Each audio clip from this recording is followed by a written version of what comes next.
Hey guys, this is Martin Wright from Margot's Dog Training, and today we'll be looking at Petfinder to talk about how we would select the perfect rescue dog for a family that we make up in our heads. All right, so enjoy the episode. Here we go.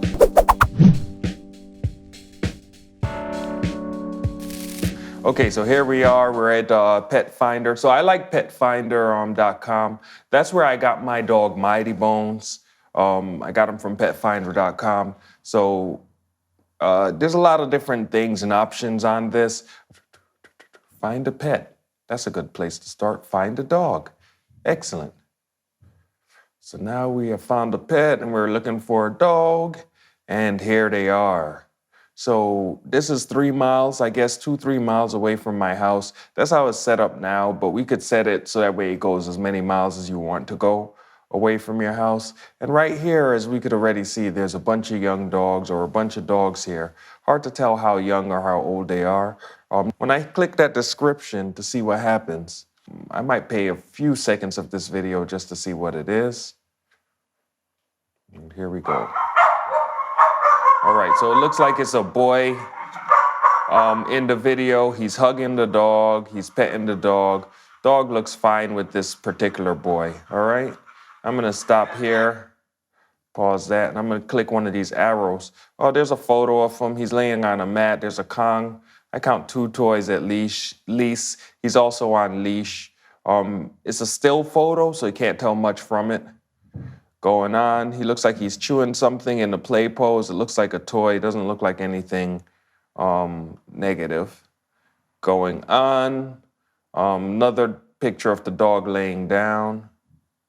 And here's one with our dog on the couch and with another dog. So it looks like he's pretty friendly with at least that other dog, right? And then we're back to the beginning with a picture of him just sitting in his harness, you know, and that is that.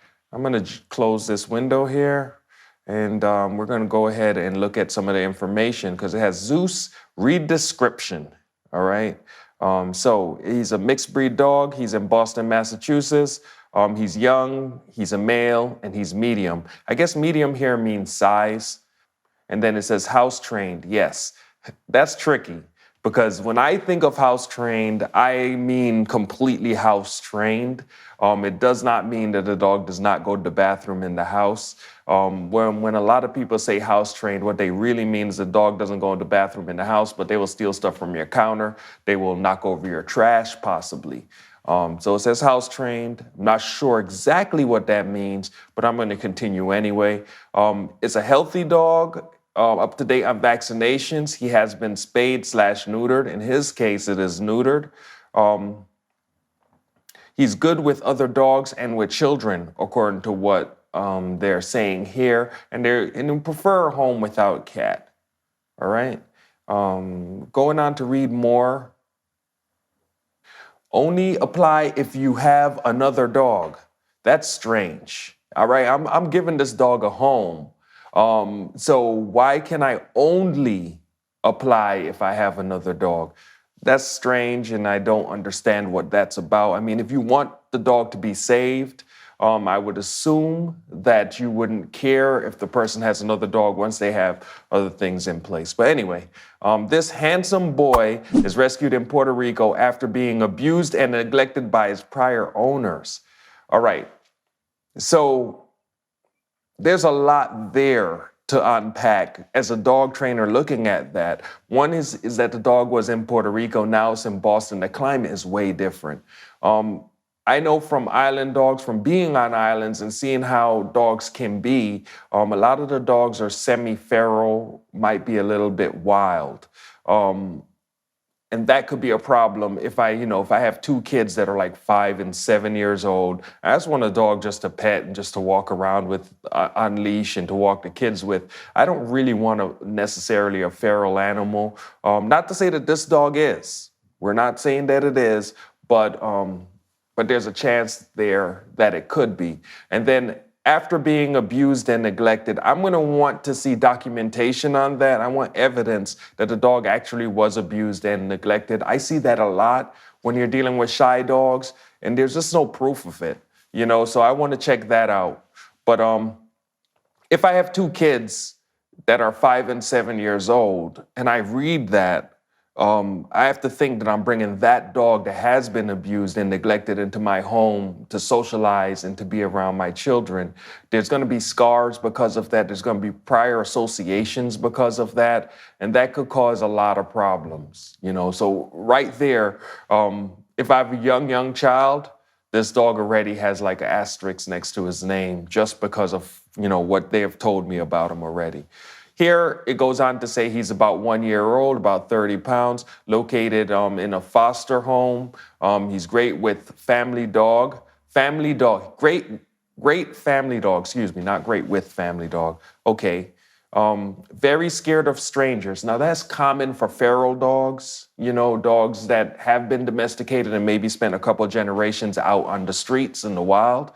They're going to be worried about people that they meet. Also, keep in mind that this could have been something, as I was saying before, lack of socialization.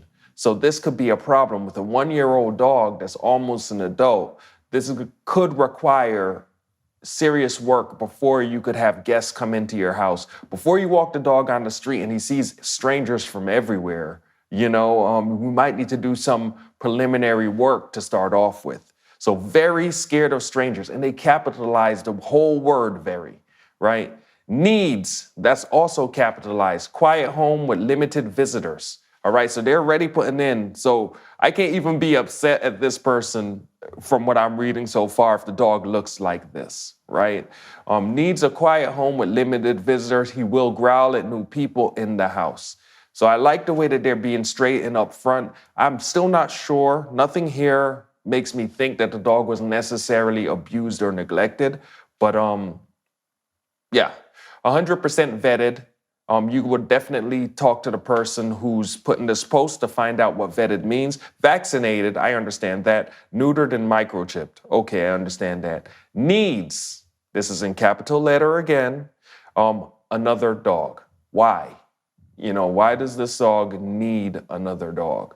I think that's a question I'd want to ask.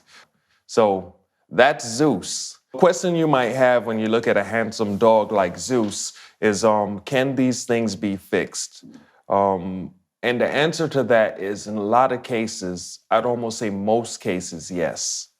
It will require dedication. What you're going to need to do is you're going to need to do whatever you can to reduce your dog's stress level, which includes structure and making sure that you're in control of timing and spacing, which might mean that you have to also use the same kind of structure and discipline on yourself. For example, in order for me to walk my dog at 8 a.m. every morning, which a dog like this might require from me, I have to be able to do that. Or if I have to be at work at 8, and normally I get up at 6 in order to prepare and get to work by 8, I might need to get up at 5 and walk the dog every morning at 5 to lock in, that structure. So yeah, there's work.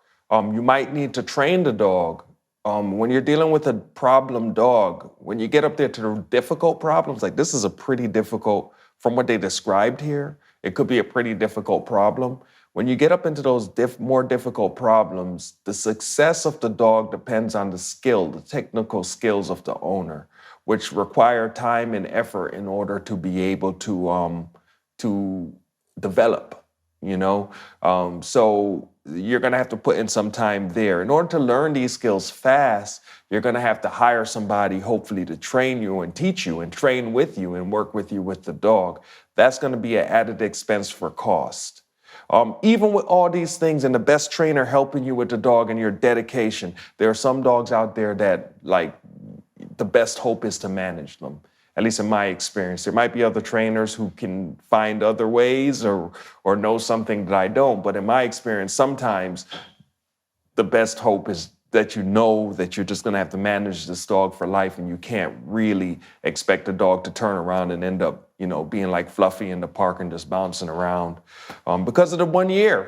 That 1 year could have been very stressful on the dog. We have no idea what happened. If the dog came off the street, neither does the rescue organization, right? So with no idea as to what happened to that dog, it can be difficult.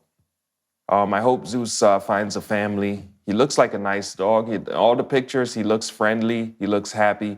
But they say here he was abused, and they say here that he needs a quiet home. He's scared of strangers, so remember to look at the bad things and not just the cute, glossy photo. Okay, so I hope this has been really helpful to you. One of these days we might do a live thing where we talk about dog breeds and we go through Petfinder and you're able to ask questions directly. By the way, if you do have questions, ask Argos, #AskArgos, and we'll get to those and we'll be able to answer them. If you like what you see here today, definitely subscribe to our channel. Check the description below for more links to our other social media accounts. And until the next time, enjoy your dog and enjoy your day. Or enjoy your day and enjoy your dog. Yeah, that. Enjoy your day and enjoy your dog.